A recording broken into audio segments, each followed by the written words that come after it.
بسم الله والصلاة والسلام على رسول الله. صلوا على النبي واذكروا الله. بصوا بقى، النهاردة هنعمل كده أكلة سريعة، بس هعمل لكم بقى في نهاية الفيديو ده تركاية حلوة أوي أوي أوي أوي، هتخليلك بقى الفراخ اللي احنا هنعملها دي في حتة تانية خالص. صلوا على النبي واذكروا الله. أول حاجة اني حطيت طبعا الحلة على النار، وحطيت فيها حبة زيت وسبتها لغاية لما سخنت قوي، وبعد كده ضفت لها حبة ملح علشان ايه، علشان بس نهدي حرارة الزيت او التشويحة بتاعتها يعني. بعد كده ضفت لها الفراخ، اي كمية انت عايزة تعمليها، نص فرخة، فرخة اكتر من كده، هي كلها تتعمل بنفس الطريقة. اتشوحت حلوة قوي، وطبعا كنت نسيت اضيف لها المستكة، فحطت لها بقى ايه فصين، حبيتين مستكة وحبيتين حبهان. بفتح طبعا الحبهان علشان ينزل ريحته وطعمه في قلب ايه، في قلب الشوربة. وانصحك ما تحطيش الحبهان في الزيت لانه بيمرر الشوربة. اللي عايز بقى يضيف اي منكهات تانية يضيفها، اللوري مثلا او جزر او اي حاجة انتوا عايزين تضيفوها. انا ما بحطش غير مستكة وحبهان ولوري. بعد كده معايا جبت حلتين تانيين بقى، ولعت فيهم على إيه وصفتين اتنين تانيين، مش وصفتين يعني، كملت الاكلة.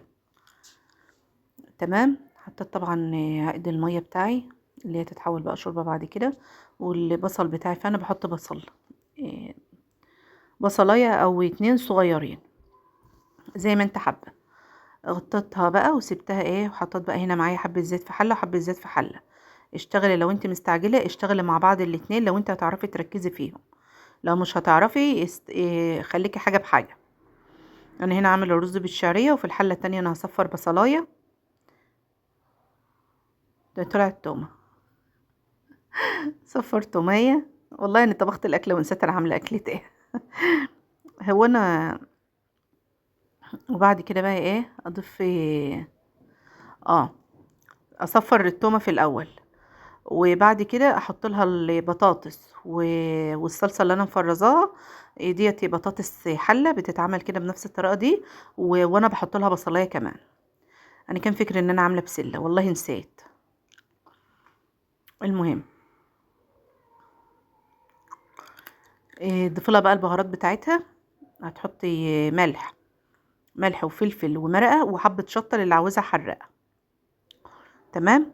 وديت احلى بطاطس تاكليها مع الفراخ ديت. وطبعا دي اللي حابب ممكن تعمل اي خضار تاني، بس بامانه دي بتبقى طعمه قوي. بعد كده خلصت بقى البطاطس وصفرت الشعريه حلو. اضيف لها الرز طبعا، ده بمقدارك انت وباكلك انت، بالكميه اللي انت عايزاها. خلصت بقى كله، والفراخ استوت وطلعتها هي من الشوربه. اعمل لها بقى الخلطه اللي انا بقول لكم عليها ديتي، اللي هتخلي لك الفراخ في حته تانية، ولو انت عامله فرخه صغيره هتخليها لك فرخه كبيره. ده طبق، حطيت فيه كوبايه ميه وعليها 3 معالق دقيق، وبعد كده اضيفهم على طول على الفراخ. هتخلطوهم بقى مع بعض كلهم كده حلو قوي قوي قوي. وبعد كده هجهز بقى عندي اللي هي خلطة الكنتاكي. انا مجهزاها طبعا، انا جايبه ذره الكنتاكي زي ما انتم عارفين، بفرمه وبحطه عندي جاهز، وبضيف عليه على كل ربع كيلو او نص كيلو ذره كنتاكي بحط لهم كيسان فيجيتار من اللي هو الجاهز. وفي كيسه بقى علشان ما تلغوصيش الدنيا بقى وتخلصي، عملتهم بنفس الطريقه دي كده. حطي وقلبيه، هيتغلف منك بسرعه ما شاء الله. وتجهزي بقى عندك الكميه بتاعتك كلها اللي انت عايزه تعمليها، وتقومي بقى في زيت سخن ويكون غزير، تبداي تحمري بقى كل الكميه بتاعتك كلها. بجد تحفه التحفه وطعم قوي قوي قوي قوي. وانت عايزه تضيفي الذره الكنتاكي، لو بتحبي حدق الحاجه يكون ظاهر شويه، بتضيفي لها حبه ملح وحبه شطه لو انت عاوزاه حار.